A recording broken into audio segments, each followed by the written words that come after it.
Hello everyone, আসসালামু আলাইকুম। আপনারা সবাই কেমন আছেন? এই তো আল্লাহর রহমতে আমরা সবাই ভালো আছি। তো আজকে একটা ভিডিও শুরু করে দিলাম। আর ভিডিওটা আমি ব্রেকফাস্ট থেকে শুরু করেছি। তো সকালবেলা আসলে আমি কিছু রুটিও বেলে নিয়েছি, পরোটাও বানিয়ে নিয়েছি। তো এক একজনের এক এক ধরনের নাস্তা বানিয়ে দিয়েছি। আর যেহেতু ছুটির দিন ছিল, তো একটু রিল্যাক্স মানে নাস্তাটা করা যাচ্ছিলো। এরপরে হচ্ছে নাস্তাটা খাওয়ার পরে সবাইকে চা দিয়ে দিয়েছি। আর আমি চাটা খাইনি, তাই এখন একটু খেয়ে নিচ্ছি। চাটা না খেলে মনে হয় সকালের মানে নাস্তাটাই হয়নি, এইরকম একটা আর গুম গুম ভাবটা চলে যায় না। তো একটু গাঢ় করে চাটা বানিয়ে নিলাম। আর চা যদি আমার মনের মতো হয় না, তাহলে আমার আর খেতে ইচ্ছা করে না। আমি একটু কড়া করে খেতে পছন্দ করি।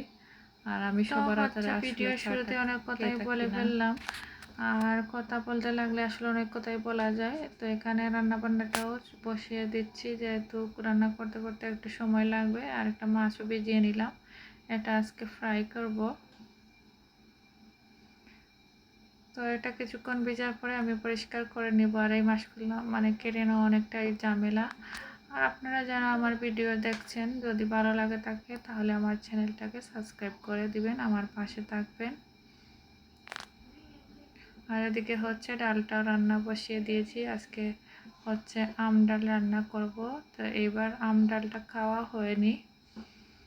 আর এখন দেখতে পাচ্ছেন মাছটাকে পরিষ্কার করে নিয়েছি। একটু হলুদ মরিচ মাখিয়ে ভালো করে এটাকে গায়ে হলুদ দিয়ে দিচ্ছি। আপনারা কেউ কিছু মনে করবেন না, একটু ফান করলাম। এটাকে ভালো করে মাখিয়ে নিচ্ছি। আর একটাই মাছ ফ্রাই করতেছি। এই মাছগুলো আসলে আমার বাসায় কেউ পছন্দ করে না, যেহেতু সামুদ্রিক মাছ একটু স্মেল হয়, আমারও পছন্দ নয়। তাই ডালের সাথে খাওয়ার জন্য একটা মাছই ফ্রাই করে নিব। এটা শুধু আমার হাজবেন্ডই খাবে, আমার বাচ্চারা আসলে মাছটা পছন্দ করে না। তাই তো আমার রান্না বান্নাটা কমপ্লিট হয়ে গিয়েছে। এখানে দেখতে পাচ্ছেন ভাতটাও রান্না করে নিয়েছি। একটু লাউয়ের তরকারি ছিল। আর এই যে প্রচুর গরম, আমি হাঁড়িটা মানে ধরতে পারতেছিলাম না, তো একটা নিলাম। এই যে অল্প একটু ডাল রান্না করেছি, সাথে আলু ভর্তাও করেছি। আর মানে এক একজনের এক এক রকম চাহিদা বলে, আর আমার মানে শান্তি নেই। এখানে একটু ভেন্ডি ভাজিও করে নিয়েছি। এগুলা একজনে খাবে আর একজনে খাবে না, এরকম একটা অবস্থা। তো রান্নাটা শেষ। আর লাস্ট মুহূর্তে এই যে আমার মাছটা ফ্রাই করে নিচ্ছি, যেহেতু ভাতের সাথে গরম গরম খেলে একটু ভালো লাগবে। তো এটা হচ্ছে নেক্সট দিন বাচ্চাদের টিফিন রেডি করে, ব্যাগ ট্যাগ রেডি করে বাচ্চাদের স্কুল পাঠাচ্ছি। আর আমাদের হচ্ছে মানে কি বলবো, গাড়িটা খারাপ, তো বাচ্চারা বসে এখানে ওয়েট করতেছে। আজকে ট্যাক্সিতেই যেতে হবে, কিছুই করার নেই। আর এই তো বাচ্চাদের নাস্তা দিয়ে দিয়েছি। তো সন্ধ্যার পরে মনে হলো বাচ্চাদের টিফিনের জন্য কোনো কিছু একটা বানিয়ে নেই।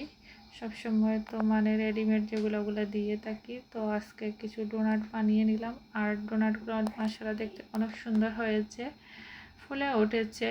তো এগুলো আমি কেটে কেটে রেখে দিয়েছি। খাওয়া দাওয়া করার পরে এগুলোকে আমি ভেজে নিব। আর এখানে শেষ না, আরও অনেকগুলো হয়েছে, তো আমি ওই পাশে রেখে দিয়েছি ওগুলা।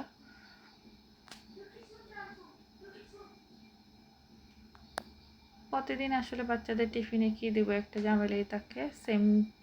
সেম টিফিন দিলে ওরা পছন্দ করে না।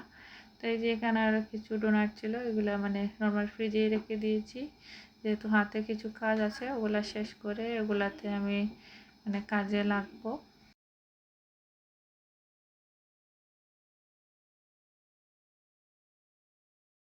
তো এখন দেখতে পাচ্ছেন এখানে এগুলো আমি ফ্রাই করে একটু চিনি ছিটিয়ে নিয়েছি। আপনারা চাইলে চকলেটও দিতে পারেন।